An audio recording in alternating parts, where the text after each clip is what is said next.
નમસ્કાર દર્શક મિત્રો, સંદેશના ડિજિટલ પ્લેટફોર્મમાં હું સુભાષ તમારું સ્વાગત કરું છું. મિત્રો, આમ તો ગુજરાતના મોટા ભાગના તાલુકા જિલ્લાઓમાં મેઘરાજાએ મહેર કરી છે, પરંતુ વાત કરીએ જ્યારે દક્ષિણ ગુજરાતની તો ત્યાં ખરેખર મેઘ તાંડવ થયું છે. ખરા અર્થમાં આબ ફાટ્યું હોય એવી પરિસ્થિતિ છે. કપરાડામાં 16 ઇંચ સુધીનો વરસાદ ખાબક્યો છે અને દમણ વલસાડમાં તો શાળા કોલેજો બંધ રાખવી પડે તેવી પરિસ્થિતિ છે. તો આજે અને આવતીકાલે વાતાવરણ કેવું રહેવાનું છે, મેઘરાજા ક્યાં મહેર કરવાના છે, એ સમજવાનો પ્રયત્ન કરીએ. તો મિત્રો, મોસમ વિજ્ઞાન કેન્દ્ર અમદાવાદ તરફથી જે ચિત્રો સ્પષ્ટ કરવામાં આવે છે, સૌથી પહેલાં તો હું તમને કચ્છ અને સૌરાષ્ટ્રના જે પટ્ટાની વાત કરું તો ત્યાં જે છે એ કોઈ જાતની વોર્નિંગ છે નહીં. અને આ જે છે 22/7/2026 એટલે હું આજના દિવસમાં કેવું વાતાવરણ રહેવાનું છે એની આપણે વાત કરું છું.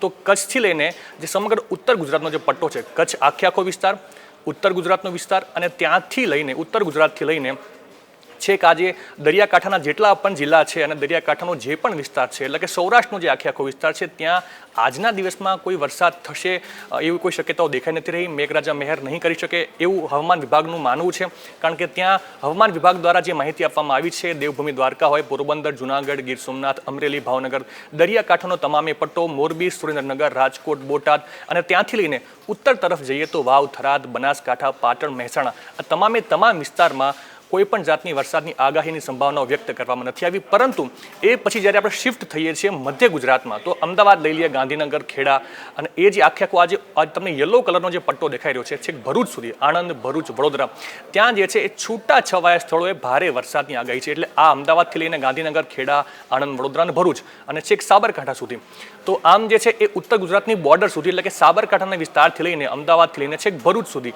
છૂટા છવાયા સ્થળોએ ભારે વરસાદ થવાની શક્યતાઓ સેવાઈ રહી છે.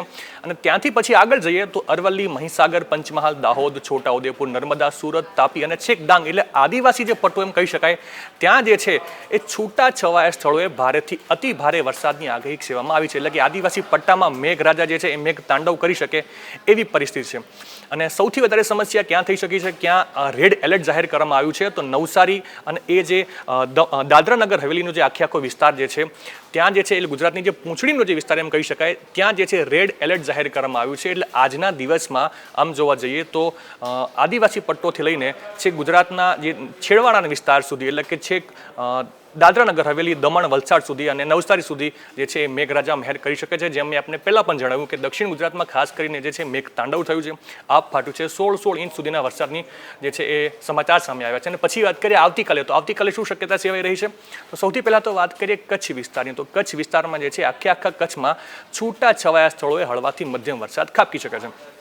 એ પછી આપણે આવીએ ઉત્તર ગુજરાતમાં, તો વાવ, થરાદ, બનાસકાંઠા, પાટણ, મહેસાણા, સાબરકાંઠા, અરવલ્લી અને મહીસાગર અને ત્યાંથી લઈને ઉત્તર ગુજરાત જે આખો વિસ્તાર આવી ગયો. અને હવે મધ્ય ગુજરાત, તો અમદાવાદ, ગાંધીનગર, ખેડા, આણંદ, પંચમહાલ, દાહોદ, મહીસાગર અને અરવલ્લી સુધી જે છે એ ઘણા સ્થળોએ હળવાથી મધ્યમ વરસાદ, એટલે આવતીકાલે, એટલે કે 23/7/2026નો જે છે હવામાન કેન્દ્ર અમદાવાદ, ભારત મોસમ વિજ્ઞાન વિભાગ તરફથી જે ચિત્ર સ્પષ્ટ કરવામાં આવ્યું છે, ત્યાં ઉત્તર ગુજરાત અને મધ્ય ગુજરાતનો આખો જે પટ્ટો છે, ત્યાં ઘણા સ્થળોએ હળવાથી મધ્યમ વરસાદની શક્યતાઓ સેવાઈ રહી છે.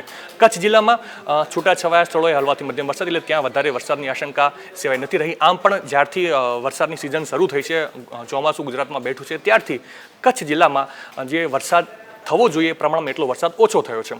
હવે વાત કરીએ આખા સૌરાષ્ટ્ર પંથકની, તો મોરબીથી લઈને મોરબી, સુરેન્દ્રનગર, જામનગર, રાજકોટ, બોટાદ, દેવભૂમિ દ્વારકા, પોરબંદર, જુનાગઢ, ગીર સોમનાથ, દીવ, અમરેલી, ભાવનગર, આખો સૌરાષ્ટ્રનો જે વિસ્તાર છે અને ખાસ કરીને દરિયાકાંઠાનો જે વિસ્તાર છે, ત્યાં છૂટા છવાયા સ્થળોએ હળવાથી મધ્યમ વરસાદની જે છે શક્યતાઓ સેવાઈ રહી છે.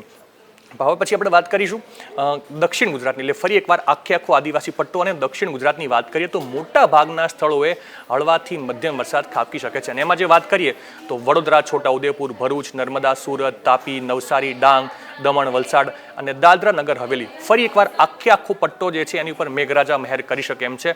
અને મોટા ભાગના સ્થળોએ હળવાથી મધ્યમ વરસાદ ખાબકી શકે છે. ફરી એકવાર ઉત્તર ગુજરાત, મધ્ય ગુજરાતની જે વાત કરીએ તો એ આખા પટ્ટામાં ઘણા સ્થળોએ હળવાથી મધ્યમ વરસાદ થઈ શકે છે. એટલે એમ જોવા જઈએ તો આજે અને આવતીકાલે, એટલે કે 48 કલાકના આખા દ્રષ્ટિની વાત કરીએ તો મેઘરાજા ગુજરાતના મોટા ભાગના જિલ્લા ઉપર મેઘ મહેર કરી શકે છે અને ગુજરાતવાસીઓને સારો એવો વરસાદ મળી શકે છે. અત્યારે બસ આટલું જ. વરસાદની તમામ અપડેટ સાથે અમે આપને મળતા રહીશું. ત્યાં સુધી આપ જોડાયેલા રહેજો સંદેશ ડિજિટલ સાથે.